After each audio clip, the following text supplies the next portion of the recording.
It is time for Compas on the NFL beat. Back to reality, obviously. Gilbert, we got to talk about the NFL offenses this week. I think we'll get into defenses next week, but today let's talk about offenses. The offensive game obviously has changed in the last few years.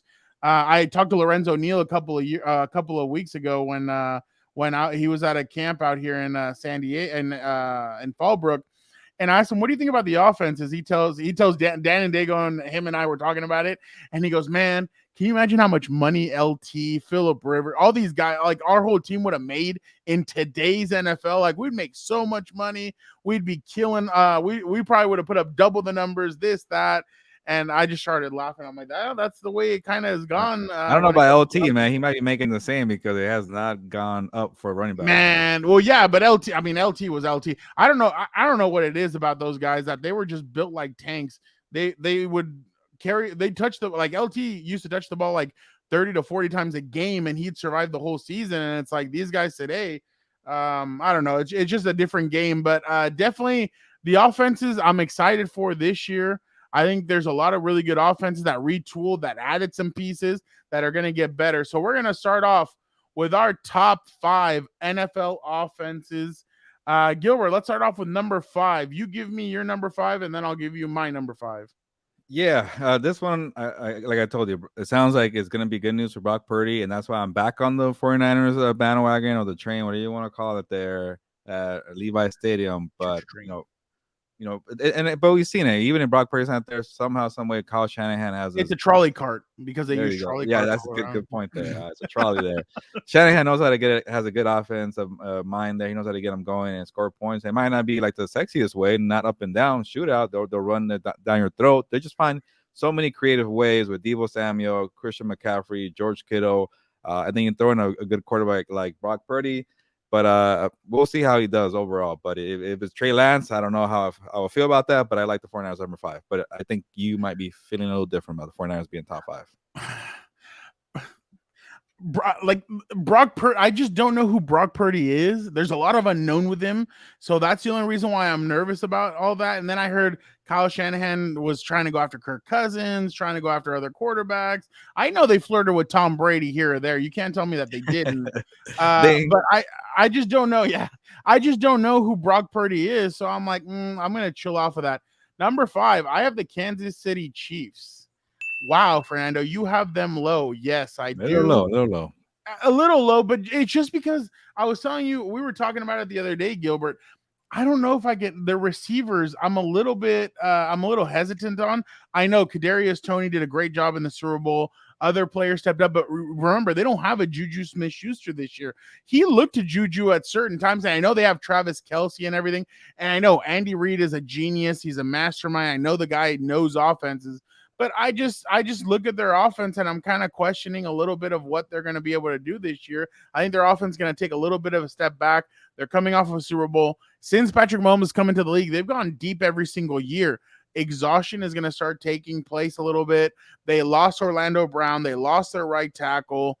I think I still like their offense. I still like Patrick Mahomes. I still like Travis. I think Travis Kelce is one of the greatest tight ends in NFL history, but it's just the unknown surrounding them and everything else that I'm a little bit hesitant with.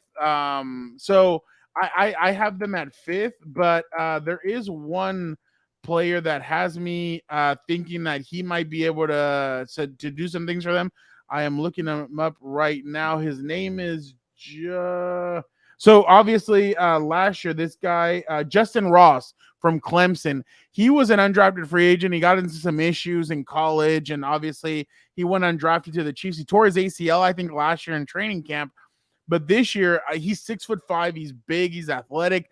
I think he might be able to fill that Juju Smith-Schuster role, but obviously only time will tell. But I still have some question marks about the receiving group, even if this guy does play well. There's a lot of things coming out about him, but I still need to see a little bit more from them this upcoming season.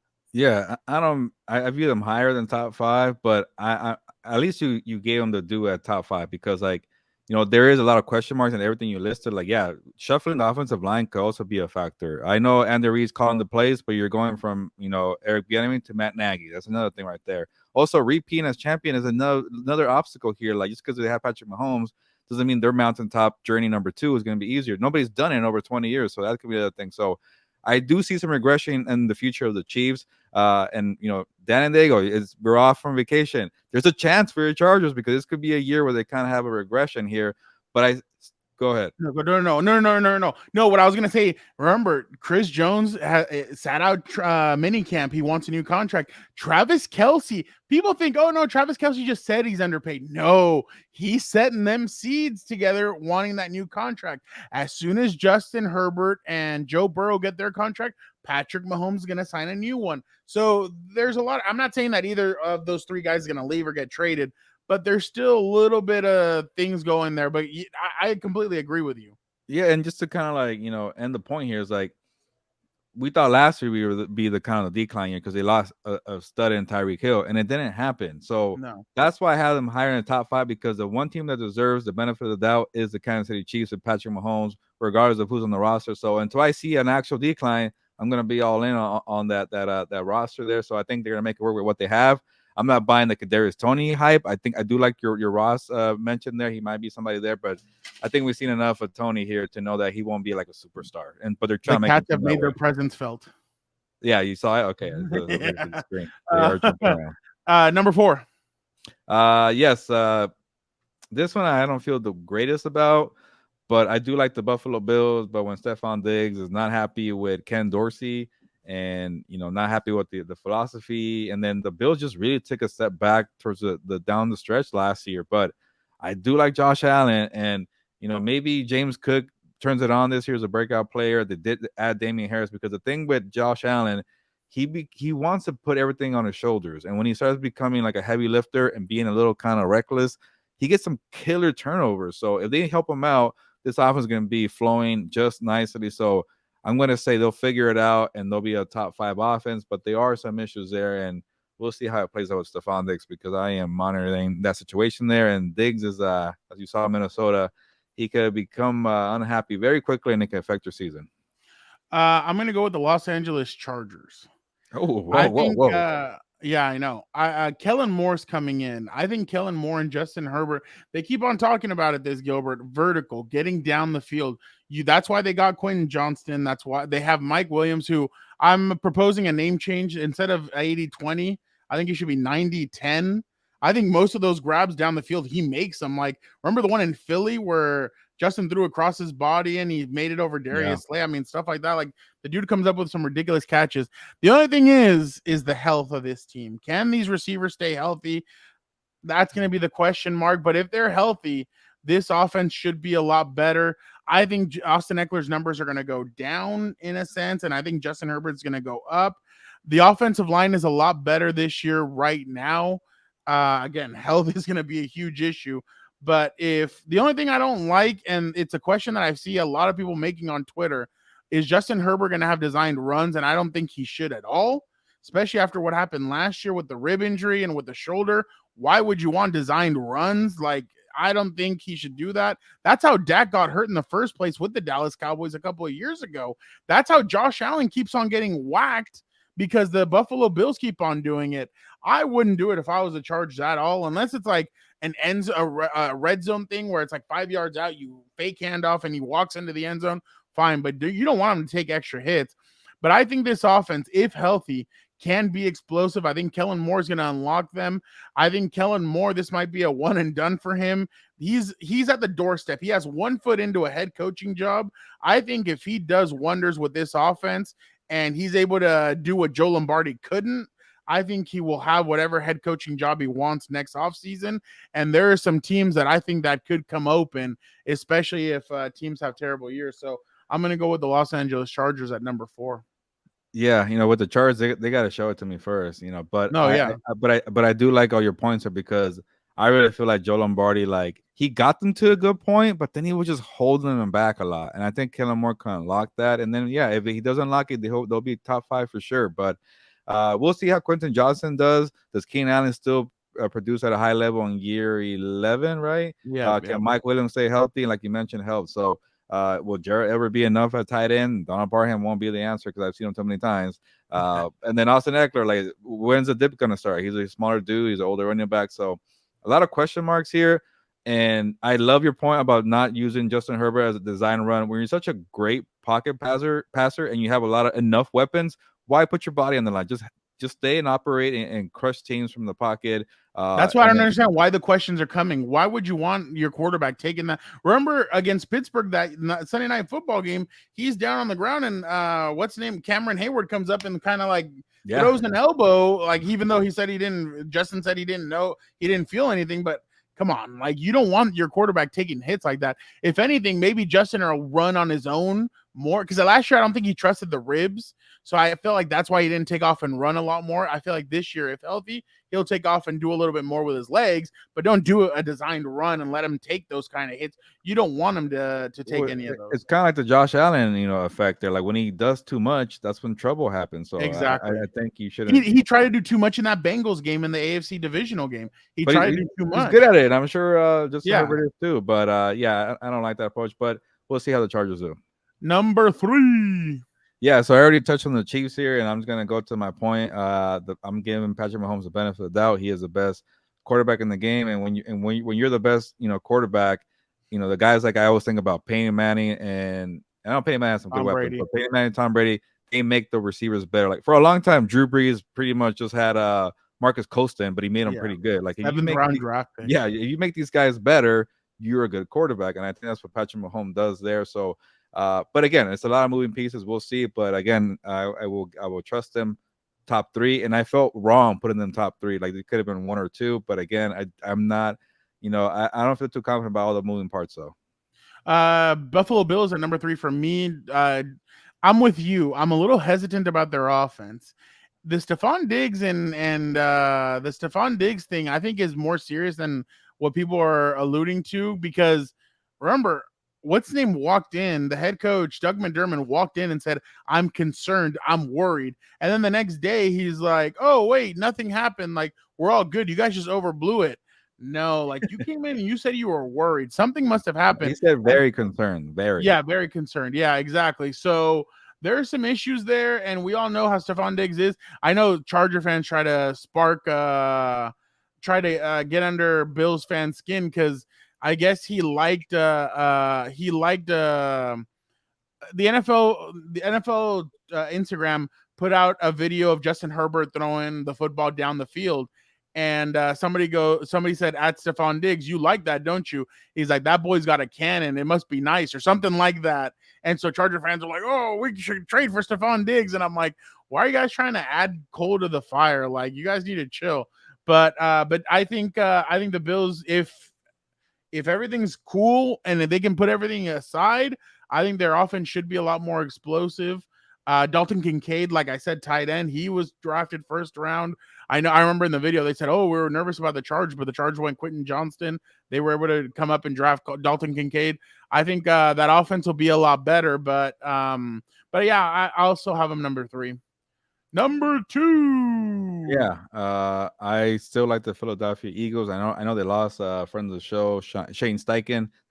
Shane Steichen really developed a great offensive scheme for Jalen Hurts, and he really unlocked a lot of his strengths, and then he improved a lot of the weaknesses. Jalen Hurts is a good pocket passer now. Not the greatest, but he's good enough to go down the field and hurt you and then use his legs. So going back to the pocket passer, if you're really great at being an accurate quarterback, just stay there. But if you kind of need that versatility to be a great quarterback, that's Jalen Hurts. Go ahead and do it. Like, he's not the biggest dude, but so far they've been designing good offenses for him to be protected at the same time. And then the kill shots, man, with AJ Brown, Devontae Smith, Dallas Goedert is a good tight end too. The running backs, they got DeAndre Swift and Rashad Penny. I'm a little uneasy about that because they both get hurt, but they might be a little step back there because again, they're going to cancel each other out. There, and maybe they'll find somebody else in a draft. But when you have Jalen Hurts too, that helps you be a little versatile. But yeah, they're going through an OC change. They had a long season. The O-line is a little older too. They lost, one of their guards too. Now I remember, think about it. So maybe a little regression, but I really still like the Eagles, and they seem like a team's going to be at the top for years to come. I'm going to go to Cincinnati Bengals. They ended Orlando Brown.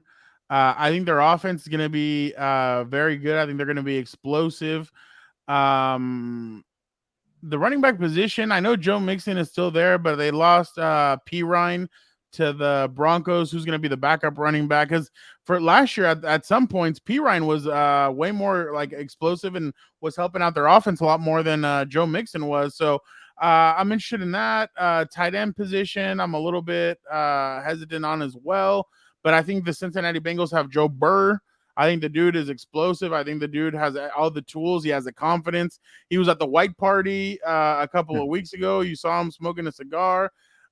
So definitely, I think they're going to be ready to go. I know there's a lot of trash talk now between the Bengals and the Chiefs. I love it. That's what I want. I want this trash talk back and forth. Stop being cute. Stop being friendly. No, hate each other. Let the hate fill your veins, as the Lord Sidious said. So I want to see that a lot more. But I have the Bengals at number 2. Numero Yeah. uno. Yeah, speaking of Joe Burrow, he has a new hairstyle, and I think he got new teeth. I'm not too sure, but I see the That's what happened during the pandemic. I saw Roman Reigns before he left, and then he comes back, your tribal chief, and he had all these like really pearly whites. I'm like, yeah. I was like, whoa. oh, okay, I'm okay. like, but like cool, like it literally looks like he put the little bubble gum and he just stuck them into his teeth. Like in Dennis the Menace when Yeah, he does yeah. it to Mr. Wilson. So that's what I thought. That's what I thought too with Joe I Burrow. think Joe Burrow feels confident enough now to know he's gonna get paid soon. So I think that's Oh, why he did it. oh yeah. Growing out the hair, he's living the life. But I'm glad you brought up P Ryan, because the more kind of I start reading about him from like beat reporters that follow the Bengals closely, I'm like, they really like P Ryan. They really. I'm like, you look at the stats, he doesn't do anything, but Yeah. he's a good pass blocking running back. He helps you out of the backfield, and then Joe Mixon wasn't doing much down the stretch, and that's not a good sign for a running back making $10 million. So he might have to take a pay cut or be cut. That's still kind of a dilemma in Cincinnati. So they lost P Ryan, and they might even lose Mixon because he has a lot of off the field issues too. And then you lost Hayden Hurst, who was not too bad. I know they got Irv Smith Oh from the yeah, they got Vikings him. there, but you still have Joe Burrow, and you still got T. Higgins, who I think is very underrated. He's kind of like Mike Williams. Like, they're not really number ones, but they're very borderline. Like, they're like a two, a very high end two there. So, and then Jamar yeah, Chase. Jamar Chase, they're your boy. He's really good. And Jamar Chase was actually hurt for half the year. If he stays healthy, Yeah. maybe this offense could really be much more explosive. And they got Orlando Brown Jr. to kind of upgrade the offensive line. So I do like the Bengals. And that was your number 2. And that that could be my number 1 point right there. They are number 1 for me in my book, the Bengals. I think they're about to pop off. I know I'm jumping the gun here, but I really like the Bengals, and I'll just leave it at that for 2023. I have the Philadelphia Eagles at number 1. I just feel like Devonta Smith is going to take a huge step forward. I like the running backs a little bit more than you do. I know you're hesitant, but and this was with Shane Steichen. I don't know how it's going to be now with Shane Steichen gone, but I think they'll still follow the mantra of Shane Steichen that you're going to split carries between both running backs, knowing that both of them get hurt a lot. You split the time between them, let them do what they do to be explosive. And I really do think DeAndre Swift and Rashad Penny. There was one point where Rashad Penny a couple of years ago with the Seahawks, I think it was last season, 2 seasons ago, he was the number 1 running back in the NFL. Like the dude, like in a 4-week span, he had like 500 yards rushing and like 4 touchdowns, and then he got hurt. But I think if he can stay healthy, and if DeAndre Swift can stay healthy, they're going to be a solid 2-way 1-2 punch. I think the Eagles are going to grow from what happened to them last year. The only thing is, and I am hesitant about putting them number 1 just because it's Shane Steichen. I know people think, oh, it's just an offensive coach. No, but what Shane was able to do with them, it was pretty incredible. So I want to see what they're going to do next season. But as of right now, with all the weapons that they have, the offensive line that they have, I have to put the Eagles number 1. I just really like their offensive line. That's where the separator was for me, Gilbert, when it came to the Eagles and the Bengals. The offensive line was a separator. If I wouldn't have said that, my brother would have gotten angry at me. So the Hogs are the ones that move everything. So I had to go with I had to go with the Eagles #1 because I think they have a better offensive line. Yeah, and to the point to their running backs, as long as they don't get hurt at the same time, they should be Yeah, okay. exactly. Take Yeah, a month to get hurt, and then get the because other Corey one. Clement is now gone. He's with the Arizona Cardinals. Some other running backs have. What's his name left them and went to the Carolina Panthers. Miles Sanders. Yeah. Miles Sanders. So there you go.